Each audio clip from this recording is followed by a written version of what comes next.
हरे कृष्णा। इस वीडियो में हम यह जानेंगे कि स्वयं से पितृपक्ष में सरल मंत्रों के द्वारा तर्पण किस प्रकार से करें।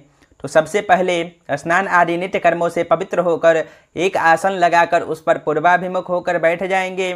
इसके पश्चात 3 बार आचमन कर लेंगे और अंगुष्ठा एवं अनामिका अंगुली में कुशा से बनी हुई पवित्र जो अंगूठी की तरह होती है उसको धारण कर लेंगे। इसके पश्चात 3 बार अपने मन में पितृ गायत्री का जाप करेंगे, जो इस प्रकार है। ओम देवताभ्य पितृभ्यश्च महायोगेभ्य एव च नमः स्वाहायै स्वाधायै नित्यमेव नमो नमः। अथवा जय पूर्वजपुरखे जयते पितृदेव महाराज पुत्रों पर करिए कृपा सभी सुधारो काज। इसके पश्चात तर्पण का जल तैयार करेंगे। तो इसके लिए 2 पात्र ले लेंगे। एक में तर्पण का जल तैयार करेंगे और दूसरे में जब हम तर्पण करेंगे तो जल दूसरे में गिरेगा। तो तर्पण को जल को तैयार करने के लिए स्वच्छ जल ले लेंगे। उसमें अगर गाय का कच्चा दूध हो तो वो डाल लेंगे। सफ़ेद चंदन, तुलसी पत्र, कुशा और फूल डाल लेंगे। अगर गंगा जल घर में उपलब्ध हो तो गंगा जल भी इसमें डाल लेंगे।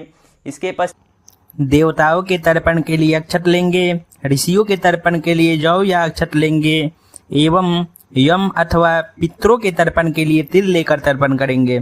3 कुशा को इस प्रकार से बांध कर ले लेंगे जो तर्पण के समय में उपयोग होगा। सबसे पहले जो तर्पण किया जाता है वह देवताओं के लिए तर्पण किया जाता है। तो पूरब की तरफ ही मुँह कर तर्पण के जल को अपने आगे रख लेंगे और जो दूसरा पात्र जिसमें तर्पण का जल गिरेगा वह ले लेंगे। अब ब्रह्मा, विष्णु तथा रुद्र के लिए तर्पण करेंगे। उसके लिए कुशा को इस प्रकार से हाथ में ले लेंगे।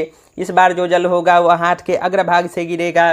तो सबसे पहले ब्रह्मा का ध्यान करते हुए ओम ब्रह्मास्त्रप्यताम्ब इस प्रकार से ब्रह्मा को तर्पण करेंगे। इसके बाद फिर जल उठाएंगे और अब विष्णु भगवान का ध्यान करते हुए ओम विष्णुस्त्रिप्यताम्ब इस प्रकार से विष्णु को तर्पण करेंगे। अब रुद्र का ध्यान करके भगवान रुद्र के लिए तर्पण करेंगे, जो इस मंत्र के द्वारा होगा। ओम रुद्रास्त्रिप्यताम्ब इस प्रकार से देवताओं का तर्पण करने के पश्चात उत्तराभिमुख होकर बैठ जाएंगे। और अगर आप जनेऊ धारण करते हैं तो जनेऊ को कंठी अर्थात माला के तरह बनाकर पहन लेंगे। अब 7 ऋषियों का ध्यान करते हुए ऋषियों का तर्पण होगा। जो ऋषि का तर्पण होगा तो जो जल गिरेगा वह कनिष्ठा उंगली के बगल से अर्थात इस भाग से जल गिरेगा।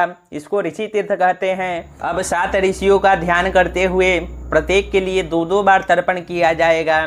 तो इस प्रकार से हाथ में जल उठा लें और ऋषियों का ध्यान करते हुए तर्पण करना है। ओम शनकस्त्रिप्यताम्ब ओम शनक